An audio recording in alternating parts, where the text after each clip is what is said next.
Okay, and it's chapter 15 of the BFG, which may need to be broken up into two videos again. This chapter is called The Great Plan.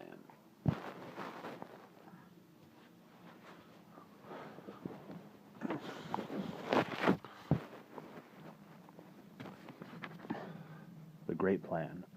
"We've absolutely got to stop them," Sophie cried. "Put me in your back pocket, quick, and we'll chase after them and warn everybody in England they're coming." Redunculous and impossible, the BFG said. They is going 2 times as fast as me, and they is finishing their guzzle before we is halfway.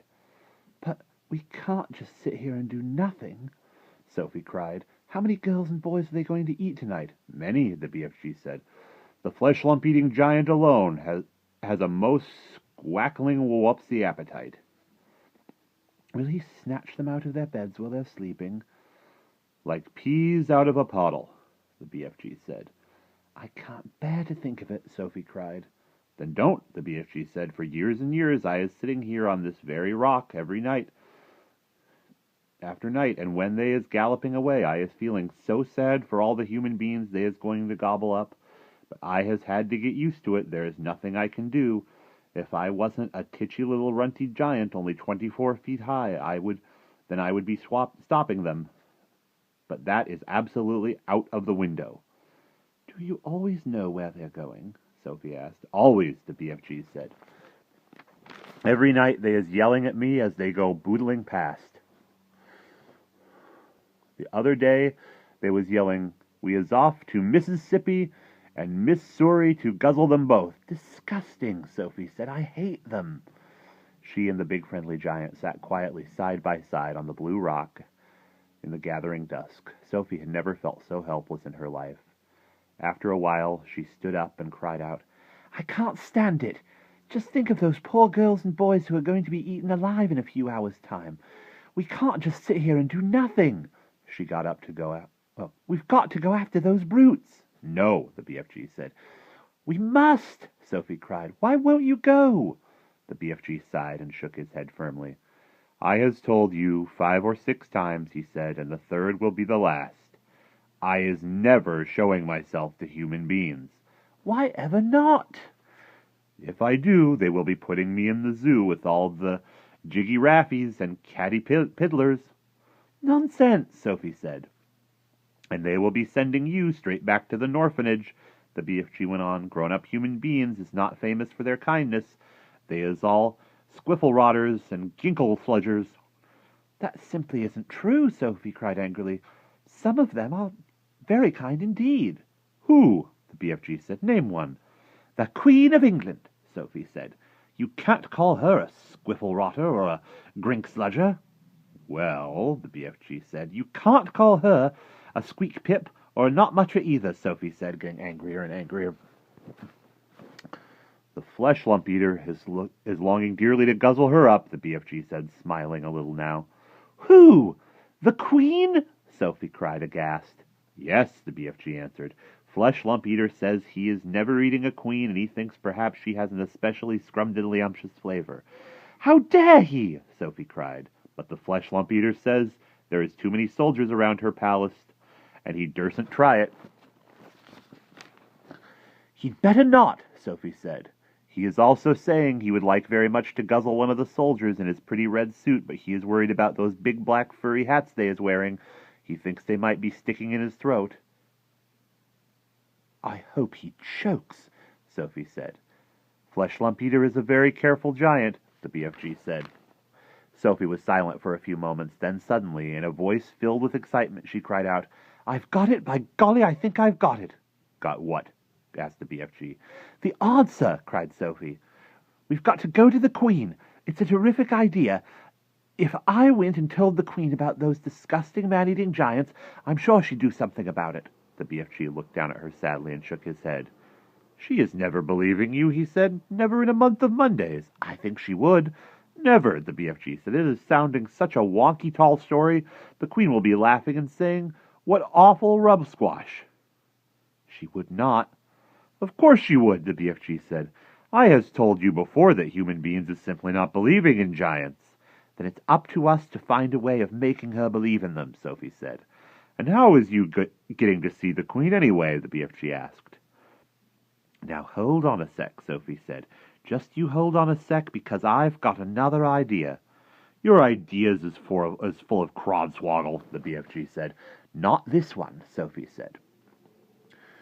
You say that if we tell the Queen, she would never believe us. I is certain she wouldn't, the BFG said.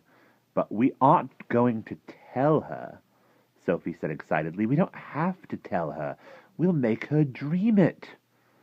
That is an even more frost-bungling suggestion, the BFG said. Dreams is lots of fun, but nobody is believing in dreams either. You was only believing in dreams while you was actually dreaming. But as soon as you was waking up, you was saying, oh, thank goodness it was only a dream.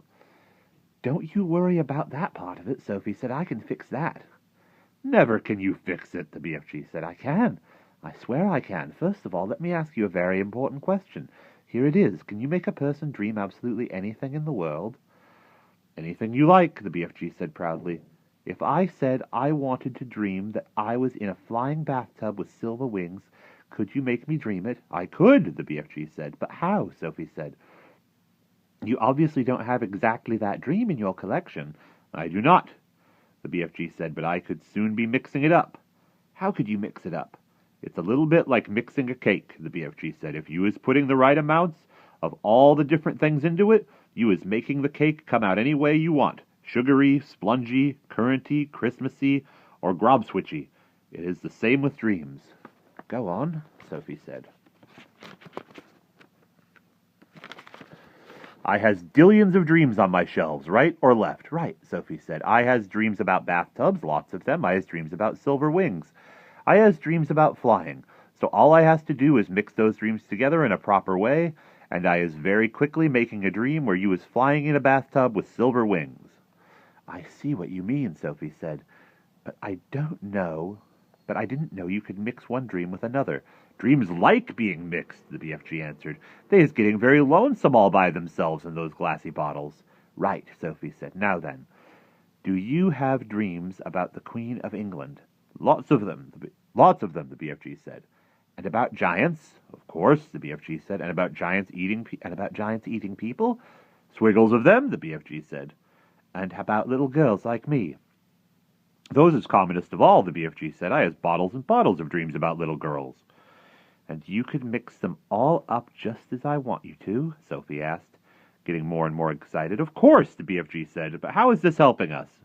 I think you is barking up the wrong dog. Now hold on, Sophie said. Listen carefully.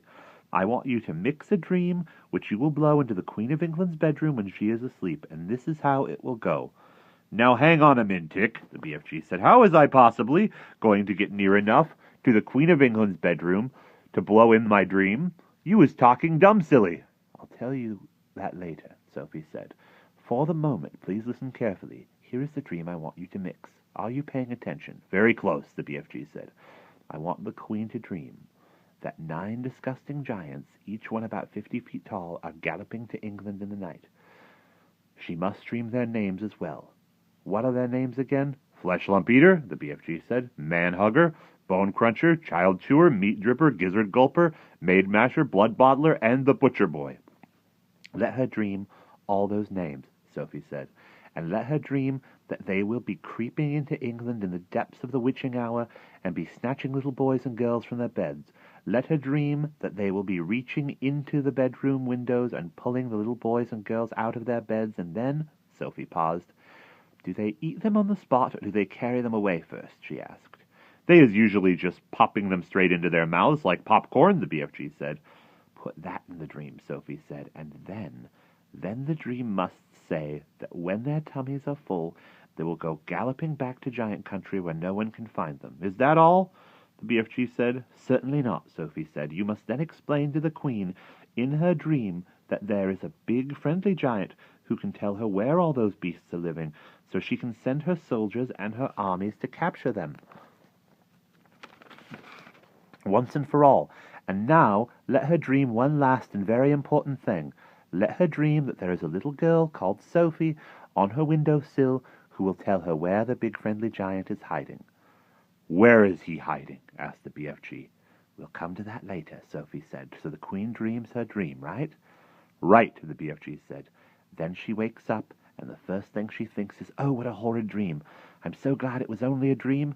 And then she looks up from her pillow, and what does she see? What does she see? The BFG asked. She sees a little girl called Sophie sitting on a windowsill right there in real life before her very eyes. How is you going to be sitting on the Queen's windowsill, may I beg? The BFG said. You are going to put me there, Sophie said. And that's the lovely part about it. If someone dreams that there is a little girl on her windowsill, and then she wakes up and sees that the little girl really is sitting there, that is a dream come true, is it not? I is beginning to see where you is driving to, the BFG said. If the Queen is knowing that part of her dream is true, then perhaps she is believing the rest of it is true as well. That's about it, Sophie said. But I shall have to convince her of that myself. You said you is wanting the dream to say there is a big, friendly giant who is also going to talk to the Queen? Absolutely, Sophie said. You must. You are the only one who can tell her where to find the other giants. How is I meeting the Queen? Asked the BFG. I is not wanting to be shooted at by her soldiers. The soldiers are only in front of the palace, Sophie said. At the back there is a huge garden, and there are no soldiers in there at all. There is a very high wall with spikes on it around the garden to stop people climbing it. But you could simply walk over that. How is you knowing all this about the Queen's palace? The BFG asked. Last year I was in a different orphanage, Sophie said. It was in London, and we used to go for walks all around there. Is you helping me find this palace? The BFG asked. I has never dared to go hide and sneaking around London in my life. I'll show you the way, Sophie said confidently. I is frightened of London, the BFG said. Don't be, Sophie said. It's full of tiny dark streets, and there are very few people about it in the witching hour. The BFG picked up Sophie between one finger and thumb and placed her gently on the palm of the other hand. Is the Queen's palace very big? He asked. Huge, Sophie said. Then how is we finding the right bedroom? That's up to you, Sophie said. You're supposed to be an expert at that sort of thing. And you is absolutely sure the Queen will not put me in the zoo with all the caterpiggies?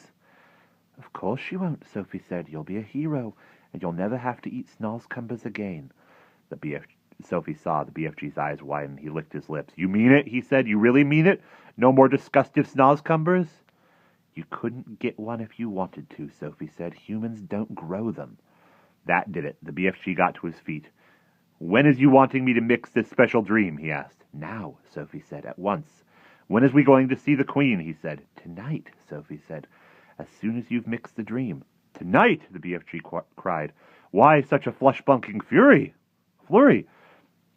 If we can't save tonight's children, we can anyway save tomorrow's, Sophie said. What is more, I'm getting famished. I haven't had a thing to eat for 24 hours. Then we had better get cracking, the BFG said, moving back toward the cave. Sophie kissed him on the top of his thumb. I know you'll do it, she said. Come on, let's hurry. And that is the end of that chapter. We will see you tomorrow.